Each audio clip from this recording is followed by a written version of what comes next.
Bismillahirrahmanirrahim. Assalamualaikum warahmatullahi wabarakatuh. Bagaimana kabar hari ini? Alhamdulillah sehat, bahagia, sejahtera. Allahu Akbar. Anak-anak kelas 11 PPS, kelas PHT dan 11 EPL 1 SMK Musi yang saya cintai dan jabarkan. Hari ini materi tentang fikih, yaitu bab perekonomian dalam Islam.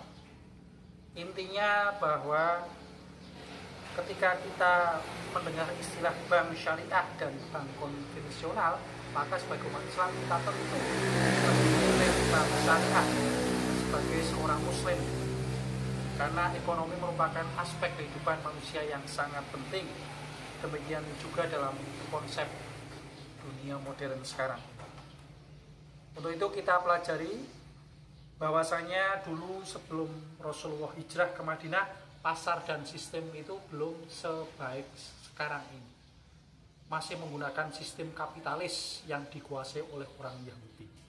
Sementara dalam pengertian ekonomi Islam, dalam bahasa Arab diistilahkan dengan al-iqtisad al-islami. Dalam istilah Arab adalah al-qasdu, yaitu pertengahan dan berkeadilan. Maksudnya orang berlaku jujur, lurus dan tidak menyimpang dari kebenaran.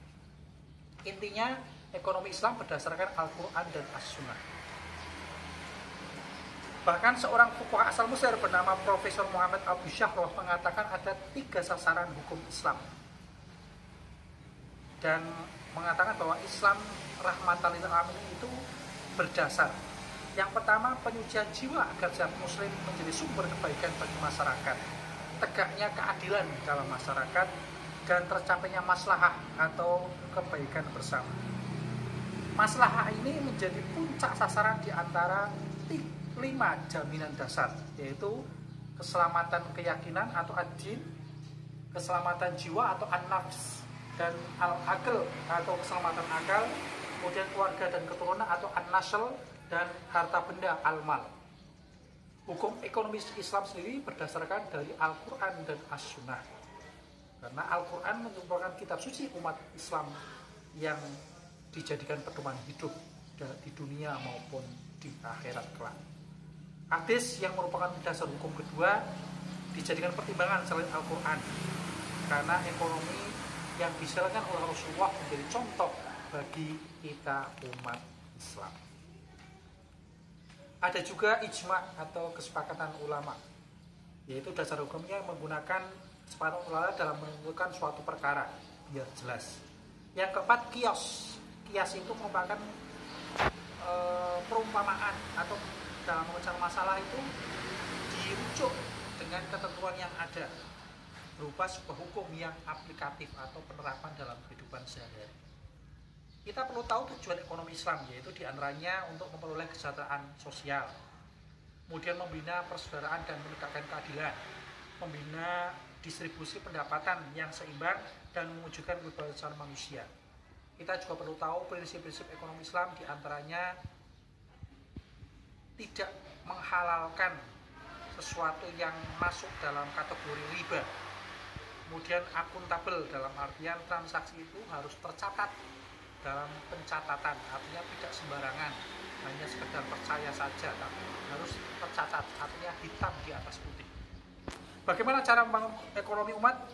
Kita harus tahu ada 3 aspek, yaitu aspek kultural atau berkaitan dengan budaya, norma, nilai, dan pandangan hidup yang biasa dilakukan oleh umat. Kemudian struktural, kebijakan yang dilakukan oleh pemerintah pusat dengan sampai ke bawah. Dan yang ketiga, teknis, berkaitan dengan konsistensi dan keseriusan dalam pengelolaan bisnis. Kita sekarang tahu bahwasanya bank itu macam-macam. Nah, ada bank syariah dan bank konvensional. Bank syariah itu adalah bank yang dikelola oleh orang Islam, sementara konvensional dikelola oleh orang umum atau bahkan kebanyakan dikelola oleh orang Nasrani dan Yahudi. Dan kita perlu tahu bahwa bank Islam lebih memiliki nilai lebih daripada bank konvensional. Di antaranya jelas halalan thayyiban, sementara dari konvensional tidak menjurus ke halal, tapi justru mengarah kepada hal-hal yang haram.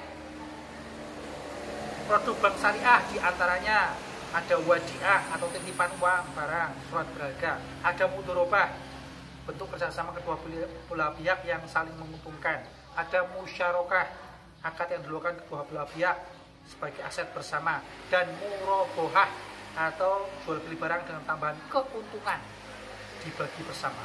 Ada qard hasan, pinjaman tanpa suku bunga dari pihak bank. Keunggulan bank syariah dengan bank konvensional banyak sekali, diantaranya mekanismenya demikian efisiensi, dan yang penting adalah berkeadilan, tidak terpengaruh oleh gejala moneter, dan penyimpanannya sesuai dengan syar'i atau syariat Islam. Kelemahannya memang kita kadang terlalu berprasangka baik kepada semua nasabah, sehingga kadang orang yang tidak bertanggung jawab memanfaatkan kesempatan itu. Sementara bank konvensional lebih teliti lagi karena mereka menggunakan prinsip kecurigaan atau waspada.